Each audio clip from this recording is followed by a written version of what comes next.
مفتی طارق مسعود کے بیانات کے لیے طارق مسعود آفیشیل کو سبسکرائب کریں۔ طارق مسعود آفیشیل۔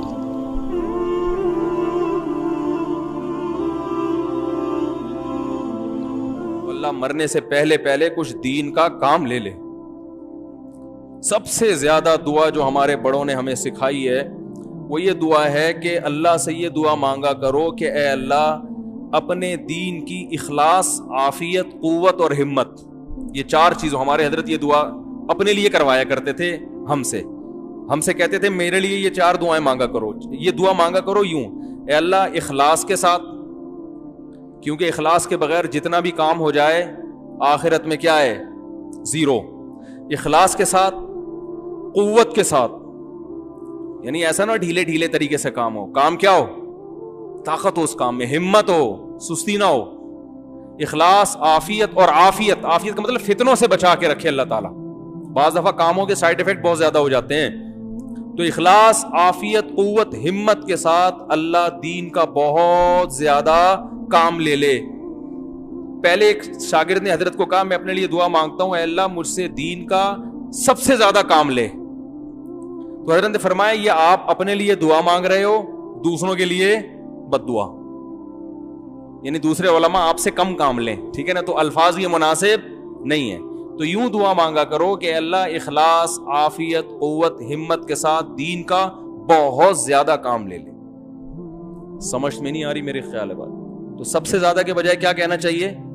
بہت زیادہ کام لے لے، اور ایسا کام لے۔ پھر اگلی دعا کے الفاظ کیا ہیں کہ ان کاموں کو میرے لیے، میرے والدین کے لیے، میرے اکابر اور اساتذہ کے لیے، قیامت تک کے لیے صدقہ جاریہ بنا دے، یعنی کام ایسا ہو کہ اس کا اثر قیامت تک جاری رہے۔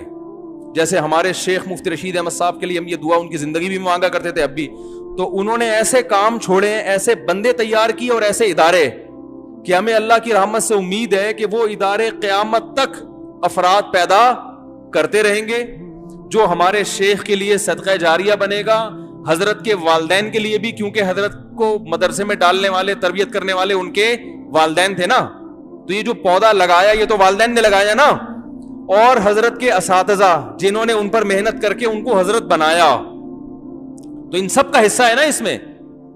تو ہم تو دیکھتے ہیں کہ حضرت کے حق میں یہ دعا الحمدللہ قبول ہوتی ہوئی نظر آ رہی ہے، تو ہم اپنے لیے بھی اور آپ سے بھی کہتے ہیں بھائی کوئی بھی عمرہ کرنے جاتا ہے، حج کرنے جاتا ہے، مفتی صاحب آپ کے لیے کیا دعا کروں؟ میں کہتا ہوں وہ 4 شادیاں میں مذاق کر رہا ہوتا ہوں کہ میری 4تھی شادی دنیا کی سب سے بڑی تمنا ہے، وہ مذاق ہے، اس پہ بھی لوگوں نے کلپ بنا کے نا اس کا بھی مذاق بنا لیا ہے۔ تمنا تو ہے، وہ تو اتنا بھی مذاق نہیں ہے کہ اس کی کوئی ویلیو نہیں ہے، ایسا نہ آپ سیریس ہو جائیں تو، لیکن وہ کوئی اتنا اہم مسئلہ نہیں ہے۔ اصل مسئلہ میرا جو ہماری جو کوئی حج پہ جاتا ہے، عمرے پہ جاتا ہے، مفتی صاحب دعا کریں، دعا کیا کرنی ہے آپ کے لیے؟ تو میں اسے ایک دعا کا کہتا ہوں بھائی میرے لیے دعا کرو، اللہ مجھ سے اخلاص کے ساتھ، عافیت، قوت اور ہمت کے ساتھ اپنی مرضی کے مطابق، یہ میں کہنا بھول گیا تھا، دین کا خوب کام لے لے، اور اس کام کو میرے لیے، میرے والدین کے لیے اور میرے جو مشائخ اور اساتذہ ہیں ان کے لیے اللہ قیامت تک کے لیے اسے صدقہ جاریہ۔ یہ اگر دعا قبول ہو گئی تو ہٹو بچوں ہو گیا کام، تو کیا ہو گیا بھائی؟ ہماری زندگی کا مقصد کیا ہو گیا؟ حاصل ہو گیا۔ اور یہ دعا قبول نہیں ہوئی تو بھائی پیسہ تو زرداری سے زیادہ ہم کما نہیں سکتے، کیا خیال ہے؟ حکومت زرداری سے بہتر ہماری 5 سال ایسے صدر بنے حضرت کہ کوئی خطرہ نہیں تھا، ورنہ جو بھی بنا ہے دوسرے نے ٹانگیں کھینچنے کی کوشش کی۔ 5 سال پاکستان کے پہلے کامیاب صدر اور شاید آخری بھی ہوں، کیا خیال ہے؟ اللہ نے پیسہ بھی دیا اور اللہ نے حکومت بھی ٹائٹ دی۔ چلو زرداری صاحب کو چھوڑو، آپ آ جاؤ قارون کی طرف۔ قارون سے زیادہ ہم پیسہ نہیں کما سکتے، فرعون سے طاقتور حکومت ہم بنا نہیں سکتے، تو آپ میرے لیے اگر دعا مانگ لیں گے اللہ مفتی صاحب کو اتنا پیسہ جتنا قارون کو ملا، تو قارون ہنسے گا بھائی میں نے کیا کر لیا اس پیسے سے، میں مر گیا، تم بھی کیا ہوگا مفتی صاحب پتلی گلی سے نکل لو گے، ٹھیک ہے نا؟ تو قارون کو نہ ہنسائیں۔ اور اگر ہم آپ سے یہ کہیں یار دعا کرو مفتی صاحب کہ مفتی صاحب کو ایسی حکومت مل جائے، لوگ کہتے ہیں نا مفتی صاحب آپ کا یہ فائدہ ہوا تو کیا چاہیے؟ میں کہتا ہوں دعا چاہیے۔ اب میں دعا کے بولوں یار ایسی دعا کرو کہ فرعون جیسی حکومت مل جائے، اتنی پاورفل، تو فرعون ہنسے گا ابے مجھے مل گئی، وہ حکومت ہی میرے گلے پڑ گئی تھی, نہ ملتی تو شاید جنت میں چلا جاتا. تو بھائی نہ حکومت مقصد ہے نہ دولت مقصد, نہیں ہونا چاہیے. یہ میں اس لیے بتا رہا ہوں, آپ یہ جذبہ پیدا کریں اپنے اندر, اپنے لیے بھی دعا مانگا کریں اور اپنی اولادوں کو بھی اس راستے پہ ڈالیں. بیٹا دین کا کام, اگر تم سے اللہ نے دین کا کام لے لیا تو کامیاب ہو, نہیں لیا بھاڑ میں جائیے, دولت بھاڑ میں جائیے. تھوڑا سا آج اسٹائل ہمارا چینج ہے, وہ اس آدمی پہ غصہ آ گیا نا, مٹھائی کے ڈبے کے پیسے مانگ رہا تھا, اس کی وجہ سے اب میرا پورا اسٹائل ہی چینج ہو گیا ہے.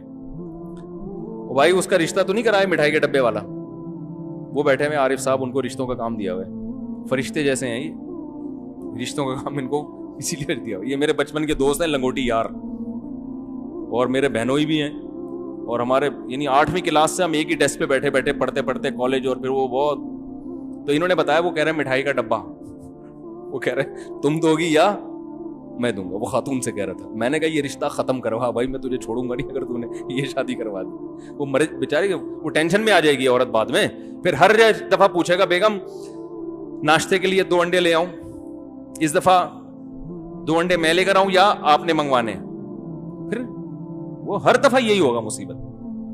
جب ذمہ داری نہیں اٹھا رہا تو بھائی تو کس کھیت تو کرنے کیا رہے تھے. تو ہاں, تو دیکھو یہ دعا مانگا کرو اللہ تعالیٰ سے, اے اللہ دین کا کام. دیکھو جو چیز سب سے قیمتی ہوتی ہے نا, وہ سب سے محبوب کو وہ چیز دی جاتی ہے نا. ارے آپ اگر گفٹ دینا چاہتے ہو تو سب سے قیمتی گفٹ اپنے سب سے محبوب دوست کو دو گے. تو یہ جو دنیا جب اللہ نے بنائی اور انسانوں کو بھیجنا شروع کیا, آدم علیہ السلام سے لے کے قیامت تک آخری جو انسان آئے گا, کسی کو اللہ نے حسن و جمال دیا, کسی کو اللہ نے صحت دی. قوم عاد اور قوم سمود کو صحتیں بڑی کھجور کے تنوں جیسے تو ان کے قد ہوا کرتے تھے. کسی کو اللہ نے بے تحاشا دولت دے دی. لیکن اللہ کے جو سب سے محبوب لوگ ہوتے ہیں وہ پیغمبر ہوتے ہیں. پیغمبروں کو اللہ نے کہا آپ کو میں اپنا پیغام لوگوں تک پہنچانے کے لیے سلیکٹ کر رہا ہوں. آپ کی بیسک ذمہ داری کیا ہے؟ کیا آپ میرا پیغام لوگوں تک بولو نا بھائی پہنچائیں گے. اور اس میں آپ جو پیغام پہنچائیں گے اس میں پیغام پہنچانا بھی آپ کی ذمہ داری, اس پیغام پہنچا کے اس پہ موٹیویٹ کرنا کہ اس پیغام کو قبول کرنے کے لیے لوگ تیار ہوں عملاً, یہ بھی کس کی ذمہ داری؟ بولو نا آپ کی. یعنی ان کو تبھی نبی صلی اللہ علیہ وسلم نے فضائل بھی بتائے نا ہمیں اعمال کے. یتیم کی کفالت کا یہ ثواب, پیغام پہنچایا, یتیم کی کفالت پہ اللہ خوش ہوتا ہے. موٹیویٹ کیا مختلف طریقوں سے, خود یتیم کو پالا آپ صلی اللہ علیہ وسلم نے, بیوہ عورت سے نکاح کر کے یتیم بچے پالے. یہ کیا کر رہے ہیں؟ موٹیویٹ کر رہے ہیں اور وعیدیں سنا رہے ہیں کہ یہ عذاب ہے اور یہ ثواب ہے. تو یعنی عمل پہ ابھارنا بھی پیغمبر کی ذمہ داری. اور تیسری ذمہ داری قانون بتانا کہ یہ حلال ہے اور یہ حرام. تو علماء کی 3 ہی ذمہ داریاں ہوتی ہیں. اللہ کا قانون بیسک تو 2 بنتی ہیں, اللہ کا قانون بتانا کہ یہ حلال ہے یہ حرام, اور اس قانون پہ کیا کرنا؟ موٹیویٹ کرنا. اس موٹیویشن میں جو اعتراضات ہیں اہل باطل کے, ان کے جوابات بھی آ گئے. جو اسلام پر اعتراضات ہوتے ہیں, مسائل پر اعتراض, وہ سب چیزیں. تو دیکھو جس کو یہ صفت حاصل ہو گئی نا, تو یہ اس سے بڑی خدا کی قسم کامیابی کوئی نہیں ہے, کیونکہ یہ کام اللہ پیغمبروں سے لیتا ہے, پیغمبروں سے. سمجھتے ہو کہ نہیں سمجھتے؟ تو اب کیا ہے کہ پیغمبروں سے اللہ کو محبت سب سے زیادہ, لہذا پیغمبروں میں قدر مشترک کیا ہے کہ اللہ کا پیغام پہنچائیں گے بھی اور اس پہ لوگوں کو کھڑا کرنے کی کوشش بھی کریں گے. صرف پہنچائیں گے نہیں, پہنچانا ہوتا نا تو ایسے پڑھ کے چلے جاتے, بھائی یہ بھی ہے یہ بھی ہے, قانون کی کتاب ہے یہ پڑھ لینا خود ہی جا کے. کو موٹیویٹ کرنا بھی. اب پیسہ یہ اللہ کی نظر میں اس کی ویلیو نہیں ہے, یہ کبھی دیا بھی جائے گا کبھی نہیں بھی. نبی صلی اللہ علیہ وسلم کو نہیں دیا, 40 دن گھر میں چولہا جلتا ہی نہیں. سلیمان علیہ السلام کو بے تحاشا دے دیا, اتنا دے دیا کہ اللہ نے اعلان کر دیا کہ سلیمان کو جتنی دولت ملی اور حکومت ملی, قیامت تک کسی کو نہ اتنی دولت ملے گی نہ ایسی حکومت. دونوں اللہ کے پیغمبر ہیں, ایک کو غربت میں رکھا جا رہا ہے اور ایک کو دولت میں. تو اس میں اللہ نے بتا دیا کہ میری نظر میں دولت اور حکومت یہ سیکنڈری ہے, یہ ثانوی چیز ہے. اصل چیز ہے مقصد کو فوکس کرنا. آپ صلی اللہ علیہ وسلم نے غربت میں اپنے مقصد کو پورا کیا, دعوت کا کام, اور سلیمان علیہ السلام نے دولت کے ہوتے ہوئے اپنے مقصد کو پورا کیا.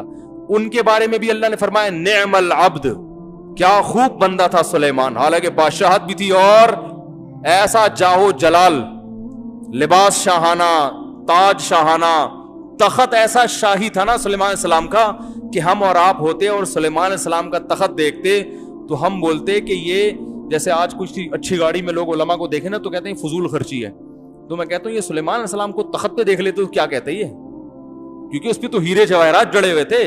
ملکہ سبا آئی حیران ہو رہی ہے, ایسا تخت تو اتنی ترقی کے باوجود ہم بھی نہیں بنا سکے, تو آپ تو کہتے ہو فضول خرچی ہے. سلیمان علیہ السلام کہتے ہیں غریب آدمی اس وقت ایسی ہی بات کرتا ہے. سلیمان علیہ السلام کہتے ہیں یہ تم نہیں کہہ رہے, یہ کون کہہ رہا ہے, تمہاری غربت. ٹھیک ہے, پیسے نہیں ہے تو پھر ایسی باتیں ہی اچھی لگتی ہیں. پیسہ ہے تو بھائی ہیرے جواہرات بھی ہوں گے, کیا خیال ہے بھائی؟ تو بھائی جس عالم کے پاس پیسہ ہے وہ لینڈ کروزر میں گھومے, آپ کو کیا تکلیف ہے؟ نہیں ہے تو رکشے میں جائے, چنچی میں جائے, تو بھی کوئی اعتراض نہیں ہے. ہمارے نبی صلی اللہ علیہ وسلم نے گدھے پہ سواری فرمائی ہے, سلیمان علیہ السلام ہواؤں پہ عالی شان تخت پہ, تو نہ وہ عمل برا نہ یہ عمل برا. ان کے پاس پیسہ تھا, انہوں نے عالی شان تختوں پہ سفر کیا. ہمارے نبی کو اللہ نے خود, آپ نے غربت مانگی, مجھے نہیں پیسہ چاہیے, مجھے غربت چاہیے, تو اللہ نے کہا ٹھیک ہے آپ کو. تو اللہ کی نظر میں اس کی ویلیو نہ غربت کی نہ دولت کی ویلیو نہیں. یہ تو سب ان سے بھی چھن گئی سلیمان علیہ السلام سے. کیا خیال ہے بھائی؟ اور ہمارے نبی اسی غربت میں دنیا سے چلے گئے. مقصد سلیمان علیہ السلام نے بھی پورا کیا جو آپ کو دیا تھا. وہ کیا تھا؟ رسالت, اللہ کا پیغام لوگوں تک پہنچانا. ایسا خاندانی طریقے سے پہنچایا نا سلیمان علیہ السلام نے, کیونکہ وسائل جب بہت زیادہ تھے نا تو دعوت کا اسٹائل ہی چینج ہو گیا تھا سلیمان علیہ السلام کا. دیکھو جب آپ کے پاس پاور زیادہ ہوتی ہے تو دعوت کا انداز اسی پاور کے حساب سے ہوتا ہے. بھائی ہمارے نبی صلی اللہ علیہ وسلم حکمت مصلحت سے چل رہے ہیں, کیونکہ وسائل کم ہیں. صلح حدیبیہ میں آپ صلی اللہ علیہ وسلم غیر مسلموں کی شرائط تسلیم کر رہے ہیں کہ بھئی وسائل کم ہے, فی الحال جنگ کو کیا کرو, ٹالو. سلیمان علیہ السلام کو اللہ نے وسائل بہت زیادہ دیے, مقصد دونوں کا ایک ہے. یہ بتایا جا رہا ہے کہ ویژن چینج نہیں ہوگا, جو ویژن تک پہنچنے کے ذرائع ہیں وہ چینج ہو سکتے ہیں, وہ ہر زمانے میں چینج ہوں گے. صلح حدیبیہ میں اس لیے چینج تھے کہ بھائی مسلمان کمزور, کافر طاقتور. آپ نے کہا ابھی جنگ کو ٹالو, 1400 صحابہ موت پہ بیعت کر چکے ہیں, لیکن اگر یہ شہید ہو گئے تو میرے پاس لوگ کہاں ہوں گے ایسے مخلص, ان کی زندگی بچاؤ. تو بچانے کے لیے ان کی شرطیں مانی جا رہی ہیں. سلیمان علیہ السلام کے پاس جو گراؤنڈ ریئلٹی تھی وہ یہ تھی, ہدہد بھی آپ کے تابع, چیونٹیوں کی زبانیں سمجھ رہے ہیں, جنات آپ کے تابع ہیں. وہاں صلح حدیبیہ کی ضرورت بولو بھائی نہیں. انداز دیکھو سلیمان علیہ السلام کا. ملکہ یار یہ موضوع سیٹ کرے کہ مجھے مزہ بڑا آتا ہے یہ قصہ, یہ واقعہ سنانے میں. سلیمان علیہ الصلوۃ والسلام نے ملکہ سبا کا پتہ چلا ایک پاورفل حکومت ہے, بڑی طاقتور, بہت طاقتور, لیکن ظاہر ہے سلیمان علیہ السلام سے زیادہ طاقتور نہیں تھی. سلیمان علیہ السلام کو ہدہد نے آگے بتایا کہ حضرت آپ کہہ رہے ہیں میں نے پوری دنیا میں اللہ کے دین کو غالب کر دیا ہے, ساری دنیا میں اسلامی حکومت قائم کر لی ہے, آپ کو پتہ ہی کوئی نہیں. ادھر ایک عورت ہے جو لوگوں پہ حکومت کر رہی ہے اور وہ سورج کو سجدہ کرتے ہیں. یہ ہدہد رپورٹ پیش کر رہا ہے, اور ہدہد کو اعتراض ہو رہا ہے کہ اللہ کو چھوڑ کے کس پہ کو سجدہ کر رہے ہیں, سورج. اور اتنی بڑی آپ کی گورنمنٹ ہے, آپ کو پتہ ہی کوئی نہیں. سلیمان علیہ السلام حیران ہو گیا, بھائی یہ تو عجیب بات کر رہا ہے, ایسا ہے یا نہیں ہے پہلے تفتیش کرو. اب بولا کہ یہ خط لے کے جا. اب خط میں وسائل ہے نا, تو دعوت کا انداز وہی جو امریکہ کا انداز آج کل ہے. امریکہ نے جنرل مشرف کو فون کیا, بھائی ادھر جانا ہے یا ادھر کو آنا ہے, زیادہ ٹائم نہیں ہمارے پاس. یہی ہوا تھا نا جب ورلڈ ٹریڈ سینٹر کا حادثہ ہوا تھا, تو ہمارے صدر تھے صدر مشرف صاحب. امریکہ نے کہا تھا ہم نے افغانستان پہ حملہ کرنا ہے, ہمارا ساتھ دو گے یا افغانستان کا ساتھ دو گے. تو پاورفل کنٹری ہے نا, اسٹائل کیا تھا, خود بھی نہیں آیا. کون تھا اس وقت صدر؟ کلنٹن, بش تھا, خود بھی نہیں آنا. اتنا بڑا واقعہ ہو رہا ہے بھائی, آپ ایک کنٹری پہ حملہ کر رہے ہو تو چل کے آؤ, بیٹھو. بھائی میں ہوتا میں کہتا سر آپ آئیں بیٹھیں چائے وائے پیئیں آرام سے بیٹھ کے, کیا فون پہ تھوڑی ہوتی ہیں باتیں, فون پہ تو رشتے نہیں ہوتے آج کل. آپ ایک ملک پہ حملہ کر رہے ہو اور آپ بول رہے ہو یار ہاں یا نہ میں جواب دو, کیونکہ پاور ہے نا, امریکہ کے پاس پاور ہے. فون کر رہا ہے جنرل مشرف صاحب, ہاں بھائی ایسا ہوا ہے, ورلڈ ٹریڈ سینٹر کا وہ ہو گیا, ہمیں بہت افسوس ہو رہا ہے, اور اطلاعات ملی ہیں کہ وہاں سے کچھ ان کے تانے بانے افغانستان سے ملتے ہیں. وہ اطلاعات صحیح ہیں غلط ہیں ایک الگ کہانی ہے, لیکن بہرحال یہی کہا گیا کہ وہ تانے بانے افغانستان سے ملتے ہیں, طالبان کی حکومت ہے. تو آپ ذرا بتا دیں کہ ہمارا ساتھ دینا ہے یا ان کا. تو مشرف صاحب نے کہا سر آپ کا. ٹھیک ہے سر کس کا؟ جب پاور ہوتی ہے نا تو بات چیت کا اسٹائل یہ ہوتا. وہ الگ بات ہے کہ امریکہ جب افغانستان آیا 20 سال ہو گئے, گھاس کھانے کے سوا کچھ بھی حاصل بولو بھائی نہیں.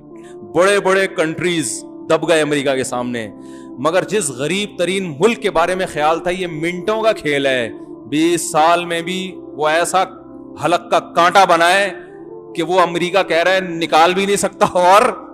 اور اس وقت مجھے یاد ہے 20 سال پہلے ملا عمر نے کہا تھا کہ افغانستان جو بھی آتا ہے آتا اپنی مرضی سے ہے, جاتا ہماری مرضی.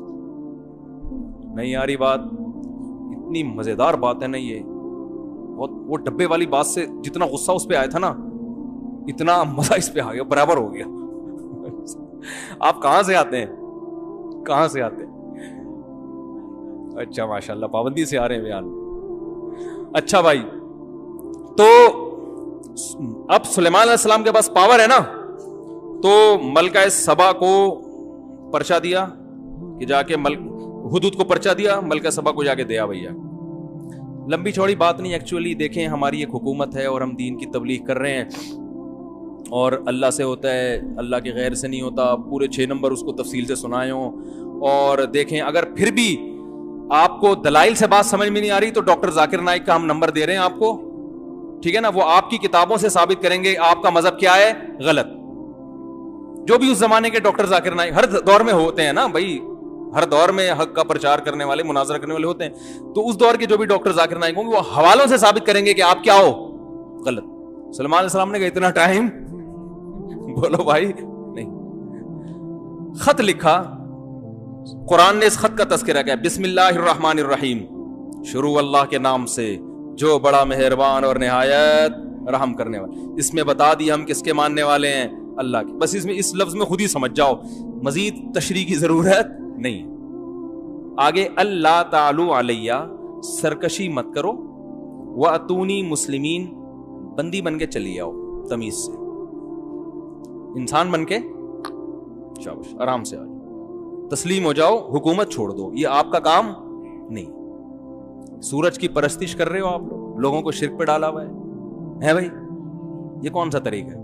انسان بن کے باقی پھر انشاءاللہ بیٹھیں گے تو پھر ٹاک ہو جائے گی بھائی کیا ہے اب آئندہ کیا ہوگا, جزیہ لینا ہے یا ہو سکتا ہے اسی کو بادشاہ برقرار رکھا جائے. بھائی نافذ آپ نے یہ اسلام کرنا ہے, آپ نبی صلی اللہ علیہ وسلم نے بہت سے علاقے جو ہے نا غیر مسلموں کے حوالے کر دیے کہ بھئی تم مسلمان ہو جاتے ہو تو اپنے پاس ہی رکھو. حکومت مقصد تو نہیں ہے نا, مقصد تو نظام ہے نا. تو وہ پھر اگلی بات ہم میز پہ کریں گے, ہمارے تخت پہ بیٹھ کے بات ہوگی آپ سے کہ آئندہ لاہم, ابھی تو تمیز سے چلی آؤ. وہ ملکہ سبا حیران, یار اس اسٹائل میں تو آج تک ہم سے کسی نے یہ بات شروع کہاں سے ہوئی تھی, موضوع کہاں سے آیا ادھر, یہ میں کیا سمجھانے کے لیے یہ بات کر رہا تھا ہے؟ ہاں میں کہہ رہا تھا کہ ہر پیغمبر کا کام دعوت تھا, انداز ہر ایک کا چینج, لیکن بیسک کام سب کا کیا تھا, دعوت. تو جس کو اللہ دعوت کے کام پہ لگا لینا, سمجھو سب سے قیمتی تحفہ اللہ نے اس کو دے دیا. یہ اصل موضوع تھا. اب میں اس کو مکمل کر دوں وہ پورا واقعہ. تو ملکہ سبا بنے گا, یار یہ تو انداز ہی ان کا الگ ہے, اس انداز میں اتنی پاورفل گورنمنٹ سے کوئی بات کرتا نہیں ہے. تو اس ملکہ سبا تھی ہوشیار, اس نے کہا یہ کوئی چھوٹا آدمی نہیں ہے, اس طرح سے بات کر رہا ہے, چھوٹا آدمی نہیں ہے. کیونکہ امریکہ سے کوئی اس طرح سے بات کرے, امریکہ بھی خود بولے گا بھائی یہ کوئی چھوٹا بندہ نہیں ہے. اب افغانی ہی بات کر رہے ہیں اس اسٹائل میں, باقی کسی میں دم نہیں ہے کہ اس اسٹائل میں بات کرے.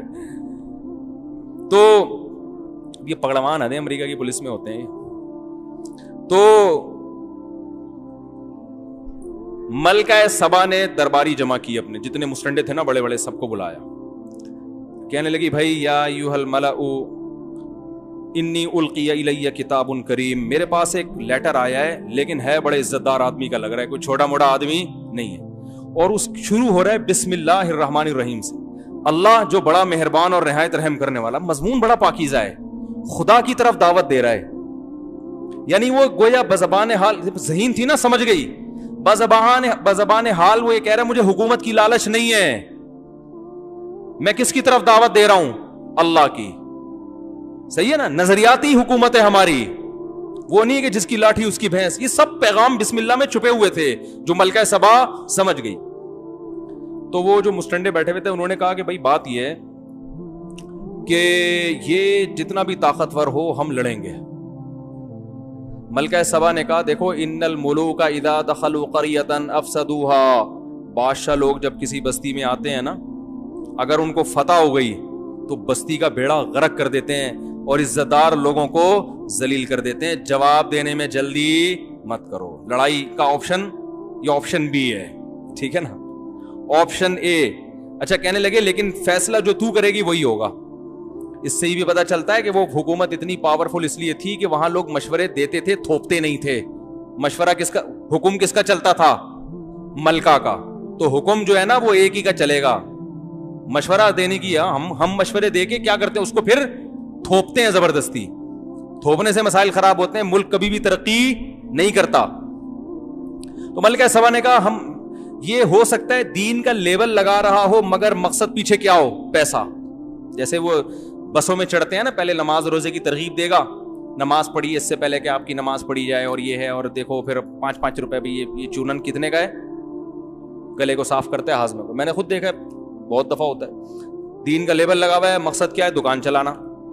تو ملکہ سبا کو خیال ہوا بھائی اگر یہ جھوٹا آدمی ہے معاذ اللہ، لیبل اللہ رحمان رحیم کا لگا ہوا ہے، مقصد اس کا ہے کہ لالچ، یہ چاہ رہے ہماری حکومت پہ قبضہ کر کے وسائل بڑھ جائیں، تو اس کو اتنے قیمتی ہدیے دو، مقصد پیسہ ہے تو ہدیہ دیکھ کے یہ اپنی دعوت سے پیچھے ہٹ جائے گا. بھائی آج آپ نے تو اتنے ماشاءاللہ ہمارا خیال کیا، بس ہر مہینے ایسے 2-4 اور بھیج دیا کریں.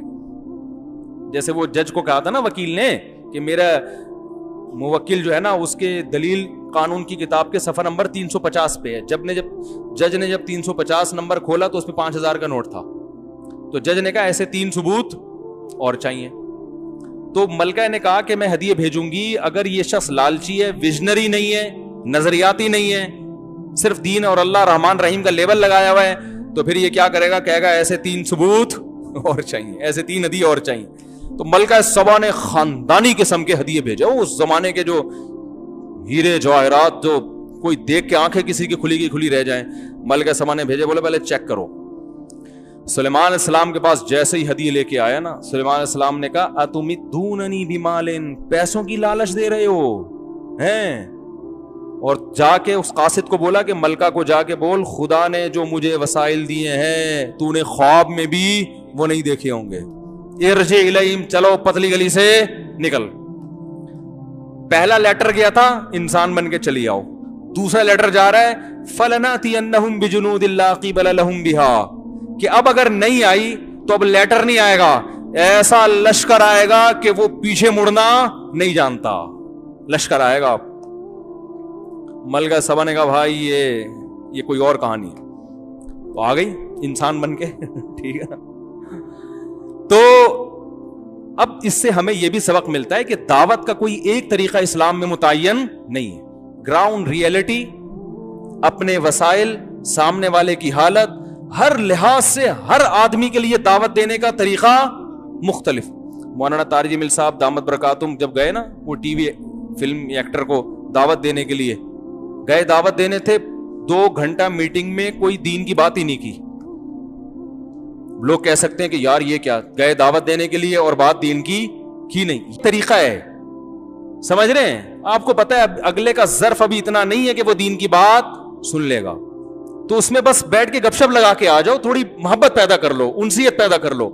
تو ہر شخص کے لیے، ہر ایک کے لیے الگ ہے یہ.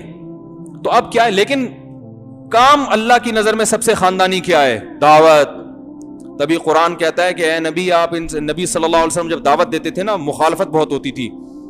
تو پہلے کبھی دھمکیاں دی قتل کی, پھر لالچ دی. ایک دفعہ تو لالچ دینے میں یہاں تک آئے, کہنے لگے اے محمد صلی اللہ علیہ وسلم, اگر آپ چاہتے ہو کہ عرب کی خوبصورت ترین عورتوں سے آپ کا نکاح کرا دیں, ہم عرب کی خوبصورت ترین عورتوں سے آپ کا نکاح کرا دیں گے, آپ کے پاؤں میں سونے اور چاندی کے انبار لگا دیں گے, آپ اپنی دعوت سے باز آ جاؤ. تو نبی صلی اللہ علیہ وسلم نے کیا فرمایا تھا, اگر میرے ایک ہاتھ میں چاند اور ایک ہاتھ میں سورج رکھ دیں پھر بھی نہیں آؤں گا, ٹھیک ہے نا, کیونکہ مجھے پیسے کمانے کے لیے تھوڑی بھیجا گیا ہے. جو مقصد ہے اس پہ کمپرومائز نہیں ہوگا, مقصد پہ کمپرومائز نہیں ہوگا. تو یہ ہے قیمتی چیز جو اللہ پیغمبروں کو دیتا ہے. بھائی مقصد لوگوں کو اللہ کی طرف بلانا, دین کا کام کرنا ہے. تو میں یہ جو اتنی تقریر کر رہا ہوں نا, یہ سمجھانے کے لیے کہ اس قیمتی چیز کو اللہ سے مانگا کریں کہ اللہ ہمیں بھی اس میں کچھ حصہ عطا فرما. دین کا کام لے لے. آپ سے اگر عمر گزر گئی ہے, اولاد کے لیے دعا کریں. کسی بچے کو تو عالم بناؤ یار, سارے ہی کما رہے ہیں. میرے شیخ حضرت مفتی رشید احمد صاحب رحمہ اللہ, پہلے میں یہ موضوع مکمل کروں ذرا, کہاں تک بات پہنچی تھی کہ آپ صلی اللہ علیہ وسلم کو انہوں نے یہ سارے آپشن دیے. تو اللہ کے کو قرآن میں اللہ نے اپنے نبی کو کہا کہ آپ ان سے کہہ دیجئے قل ہادہ سبیلی, اے نبی آپ ان سے کہہ دیجئے یہ ہے میرا راستہ. ادعو, وہ کیا ہے, قل ہادہ سبیلی ادعو الی اللہ, میں لوگوں کو اللہ کی طرف بلاتا ہوں, میرا کام یہی ہے. تو میرا تو بیسک کام ہی یہی ہے, تو میں اپنا کام ہی چھوڑ دوں گا تو پھر میرے آنے کا مقصد کیا؟ میرا کام پیسے کمانا نہیں ہے. عرب کی خوبصورت ترین عورتوں سے شادیاں کرنا, یہ سب کام ہے, ضمناً ہوں گے. نبی نے نکاح بھی کیے, ان میں خوبصورت سے بھی کیے, سرداروں کی بیٹیوں سے بھی کیے, بیوہ سے بھی کیے, کنواری سے بھی کیے. یہ اصل مقصد نہیں تھا, تو اس لیے ہم بھی کرتے ہیں, لیکن ہمارا اصل مقصد شادیاں نہیں ہے. سمجھ میں آ رہی نہیں آ رہی؟ سمجھ میں لوگ سمجھتے ہیں وہ سب پیدا ہی دنیا میں شادیاں کرنے کے لیے ہوئے, تو یہ اصل نہیں ہے. اصل تو دین کا کام ہے بھائی, اللہ ہم سے وہ لے لے اور یہ جذبہ پیدا کر دے ہمارے اندر. باقی وہ بھی ہوتا رہے گا, آپ کے کہنے سے میں رکوں گا تھوڑی, وہ بھی ہوتا رہے گا, جو دوسرا والا کام ہے. تو اب کیا ہے, ہادہ سبیلی ادعو الی اللہ, کیا زبردست آیت ہے. اے نبی آپ ان سے کہہ دیجئے یہ ہے, ہادہ اشارہ کر کے, یہ ہے میرا راستہ, واضح بتا رہا ہوں یہ سامنے. ادعو الی اللہ, میں لوگوں کو اللہ کی طرف بلاتا ہوں. علی بصیرۃ, مکمل بصیرت کے ساتھ, مکمل کانفیڈنس کے ساتھ, یعنی مجھے اس میں تردد نہیں ہے. بعض دفعہ ایک آدمی کسی چیز کی طرف بلا رہا ہوتا ہے, خود اسے شک ہوتا ہے پتہ نہیں میں صحیح بھی ہوں کہ نہیں ہوں, تو میں پورے کانفیڈنس کے ساتھ علی بصیرت, مجھے اپنے برحق ہونے کا 100% یقین ہے. انا, میرا بھی یہ کام, ومن اتبعنی, اور جو مجھے فالو کرتے ہیں ان کا بھی یہ کام. تو بھائی آپ لوگ نبی کو فالو کرتے ہیں, ہم سب فالو کرتے ہیں کہ نہیں کرتے؟ اس سے پتہ ہے ہمارا بھی بیسک کام کیا ہے, دعوت ہے بھائی, دین خود بھی چلنا دوسروں کو بھی چلانا. تو یہ کام تو ہم, کسی سے آپ پوچھو تمہارا اصل کام کیا ہے, کہہ رہے اصل میں تو میں گولے گھنٹے کی ریڈی لگاتا ہوں, اصل میرا تو یہ کام ہے, باپ دادا سے یہ چلا آ رہا ہے. اور کیا, ہاں کبھی کبھار سہ روزہ بھی لگا لیتا ہوں, دعوت کے کام پہ بھی چلا جاتا ہوں. آپ اصل میں کیا, اصل میں تو میں ڈاکٹر ہوں, لوگوں کا علاج یہ میرا اصل کام ہے. اور وہ علاج کیوں کرتے ہو بھائی؟ وہ بھی دین کے لیے نہیں, پیسے کمانے کے لیے. اصل تو میرا بزنس یہ ہے.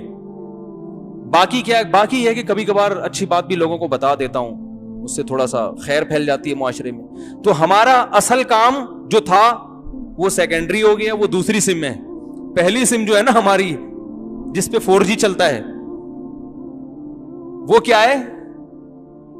وہ اپنا پیشہ ہے. بھائی پیشے کو سیکنڈری کر دو اور دعوت کو کیا کر دو اصل. اس کے لیے پیشہ چھوڑنے کی ضرورت نہیں ہے, اسی میں ہی دعوت کا کام کر لو, اس کے علاوہ بھی کرو سیکھنے کے لیے. اور اسی میں بھی ایسے لوگ ہیں, میں نے دیکھا ہسپتالوں میں بڑے ڈاکٹر ہیں, وہی ماشاءاللہ اتنا کام کیا, سارے ڈاکٹروں کو جماعت کی نماز کا پابند بنا دیا انہوں نے. ادھر ایوان تجارت میں ایک ڈاکٹر صاحب, 1 سال پہلے کی بات ہے, ہاسپٹل ہے وہاں باجماعت نماز ڈاکٹروں کی ہو رہی ہے. میں نے کہا اتنے نیک ڈاکٹر تو پہلی دفعہ دیکھیں, سارے ڈاکٹر. انہوں نے کہا یہ سینئر ڈاکٹر کی محنت کا اثر ہے, سینئر کی بات سنی جاتی ہے نا, تو ہر جگہ کام ہو سکتا ہے. تو اصل کام یہ ہے